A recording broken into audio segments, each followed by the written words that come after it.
claiming your right to exist, claiming your basic fundamental right to be. This is a rite of passage many of us haven't gone through. Most haven't gone through at this time on planet Earth. This is probably the single most important initiation you could ever go through.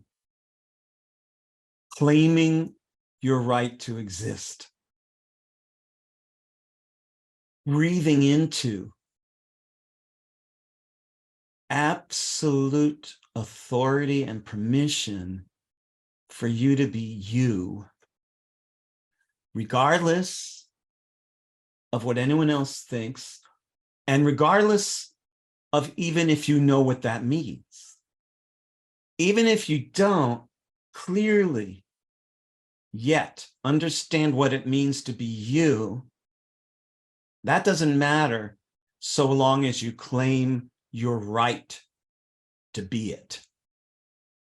It's a permission of sacred, divine, earthy authority to be yourself, even if it's taking forever and you only have a dim idea of what that would actually mean. Even if you can't sit down with a piece of paper and write the 12 main principles of what you would be if you were yourself, that doesn't matter. That can come later or just be instinctual and not even need to be written. But what does matter is that you claim that right, the right to be yourself. If you do, a radiant source energy will begin glowing in your core, throbbing, glowing, expanding, penetrating all the unconscious agreements you made to not be yourself because you were raised by people who had made the same commitments to not be themselves, who were probably raised by other people who had made the same commitments. And the world at large in this day and age, especially filtered through mass media, did everything in its power to be sure you kept that vow to not be yourself. Society rewarded you each time you came to an intersection, and instead of choosing to follow your deepest truth, you chose the path of being accepted by others, being liked, so you could get into the good school or the good girl or the good marriage or the good fashion or the good neighborhood, rather than prioritizing getting good and tight into your soul. So that rite of passage of just claiming your basic existence, granting yourself full authority to be yourself for the rest of incarnation, no matter what anybody else thinks, even no matter what you think. Once you make that rite of passage, past that initiation, you will find the places where you have unconsciously or semi-consciously or totally consciously betrayed yourself, canceled your own existence, nullified your love, ignored your inner truth, and second-guessed yourself.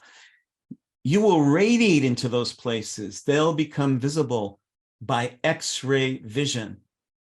And what you will be noticing is how your own nature has been contested territory rather than sacred space, rather than sacred land. You haven't deeply inhabited the sacred land of your own soul's nature until you have. Until then, many forces will try to lodge themselves in between you and you, in between your daily, normal surface nature and your deep nature. Many forces will invade and will transgress your boundaries because you haven't even claimed your boundaries. You might not have even known that you yourself are sacred territory, that you're a treasure, that there's so much packed into you that it's your journey to figure out how to express, how to offer to the world. When you claim your right to exist, I'm not saying that you're perfect. You're not presuming, you're not making any presumption that you're going to lord it over everyone else because you're so much better than them. All you're doing is claiming the perfection of your basic, foundational, fundamental, vibratory existence, like as if you were a mountain. The mountain is not sitting there thinking, do I have a right to exist? I don't know. I'm kind of brown today and I'm a little bit bald and maybe I'm not as good as the other mountains. And so maybe I just won't exist. The mountain of you needs to root in the sacred territory of your own being and stretch your crown all the way up and out towards the greatest vision of why you're here, who you are, and what you're capable of.